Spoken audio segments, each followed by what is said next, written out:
Greetings all. Today I am going to present about my paper with the title Aquaculture Monitoring System based on Lightweight Kubernetes and Rancher. My name Halim Fatoni. I am from Indonesia and studying at Tungha University, Taiwan. This presentation will be divided into five parts. First, introduction. Second, design architecture. Third, result. Fourth, performance evaluation. And the last is conclusion. Introduction. This research was motivated by sustainable development on aquaculture farm. In terms of sustainable development, aquaculture farms are important, especially when we observe the impact on the environment. By the Internet of Things, we can precisely monitor the parameters of water on aquaculture farm. Some aquaculture farms are in coastal area and without electricity or radio communication. For illustration, a picture on the screen where aquaculture farm in my hometown Indonesia is quite far from the civilization. Water monitoring is recently developed technology that relies mostly on cloud computing architecture, which is quite difficult to implement in my hometown, where has a lack of internet access and electricity.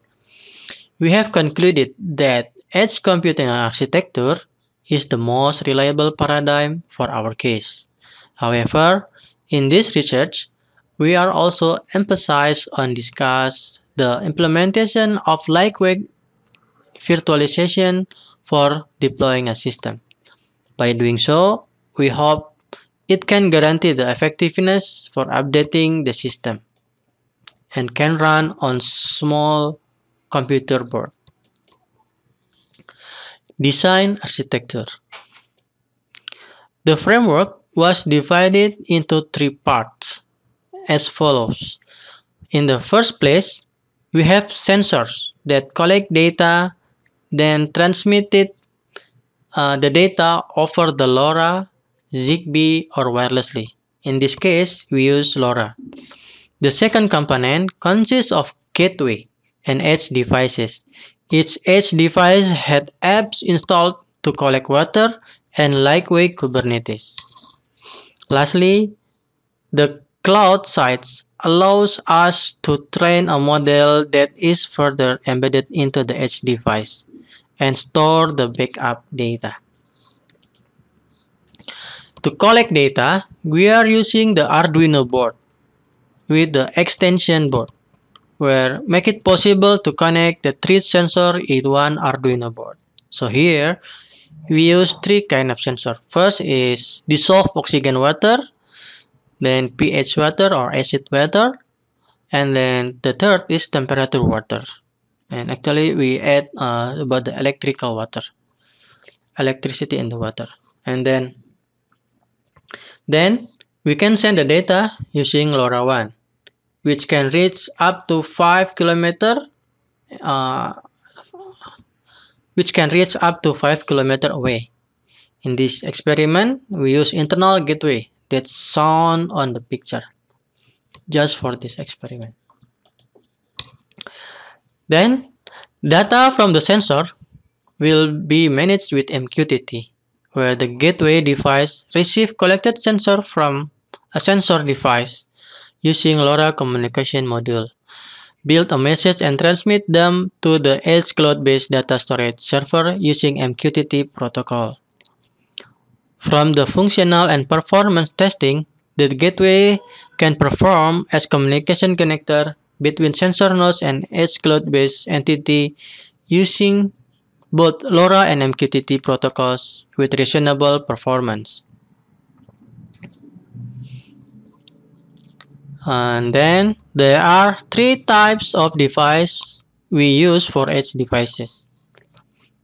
The first is the Jetson Nano, which has 4-core ARM processor and 4 GB memory with Ubuntu operating system and powered by 5V DC. The second is the Jetson NX, which has 6 core ARM processor and 8 GB memory with Ubuntu operating system, and also needs power around 12 volt DC.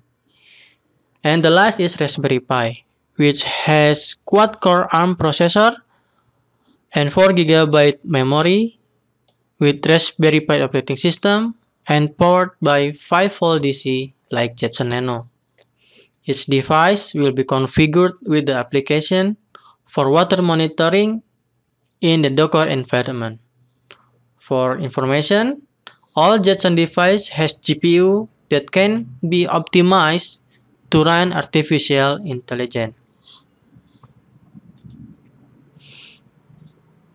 Here, the apps on the Edge side offer to support the task.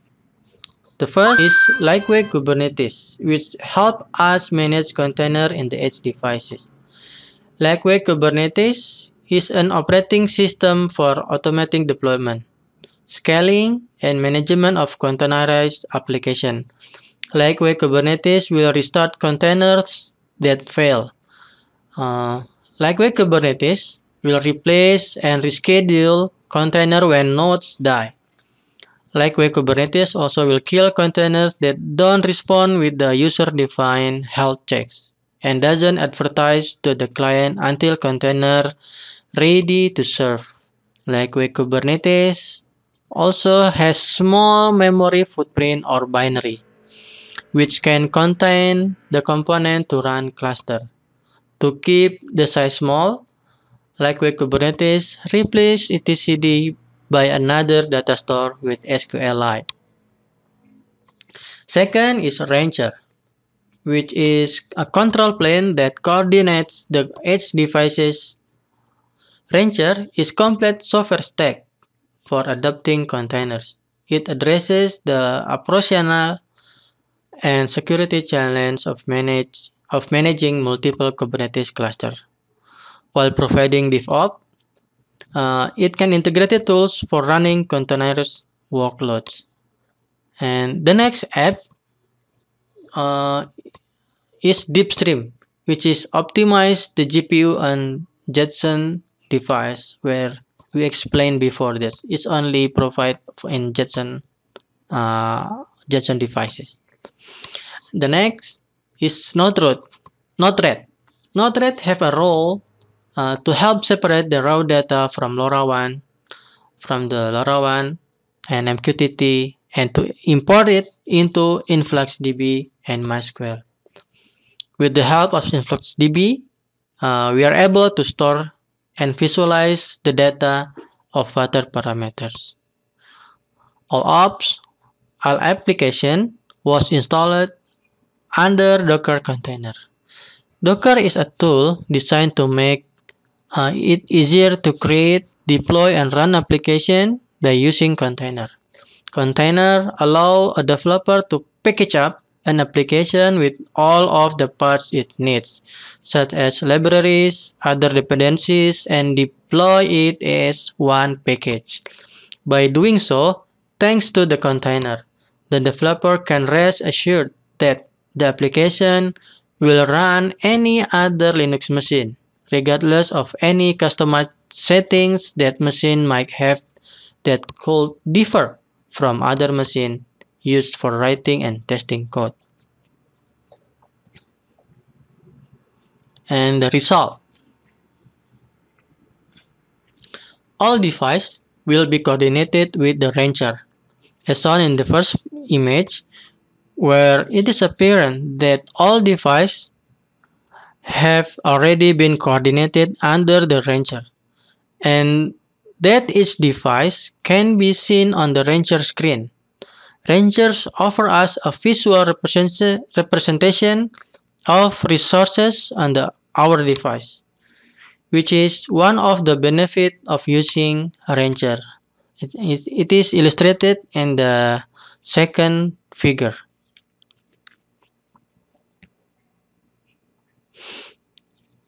Here, we are successfully installed the application that support for water monitoring. Here we have Node-RED, InfluxDB, and PHP, MyAdmin, and etc. It is quite difficult to find apps that can be installed in ARM architecture at the beginning. Yet, this is the best app that we can use in our system. And then the flowchart diagram is from the Node-RED, where illustrated how the data is inserted into InfluxDB and MySQL.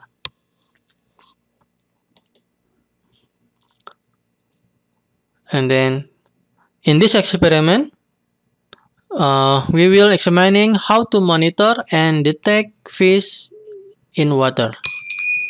We use InfluxDB 2.0 to run the water monitoring, and we found that it was stable and reliable. On the other hand, for the second task, which is fish detection, we built a model using YOLO version 4 and based on custom detection. We use only one class, and there are around 5 pictures involved. And we run the model, we train the model using Google Colabs. Performance evaluation. On the first figure, we can see that Raspberry Pi uses 10% approximately more of CPU compared with Jetson NX. However, the Jetson device almost equal number on CPU usage.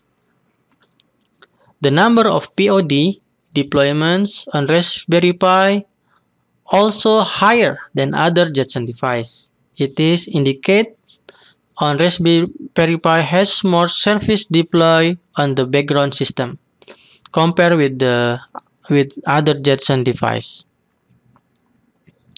For your information, we have installed lightweight Kubernetes using two kinds of methods. First, Raspberry Pi was installed automatically with lightweight Kubernetes from Rancher, while the other Jetson was installed manually and registered to Rancher. This might explain why Raspberry Pi uses more resources than other two other Jetson devices.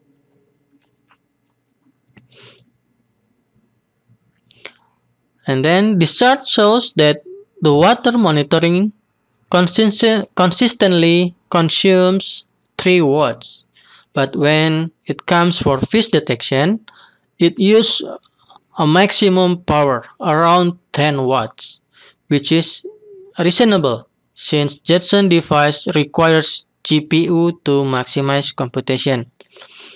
Currently, fish detection is only supported by Jetson devices, where Raspberry Pi doesn't have support and doesn't have GPU, but we plan to add it in the future works using Google Coral or other similar device, such Intel Mavenir.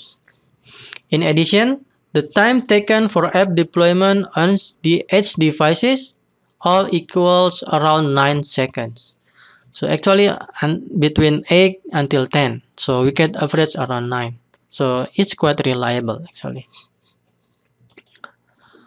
For the conclusion, this article evaluates how lightweight Kubernetes and Rancher are used to deploy aquaculture monitoring system, and it successfully and can run perfectly. Then for the installing lightweight Kubernetes, there's a two kind of method. First, install automatically from Rancher, but we need to make sure that the agents are suitable for ARM-based processor. Second is installed lightweight Kubernetes on Jetson device, then registered to Rancher.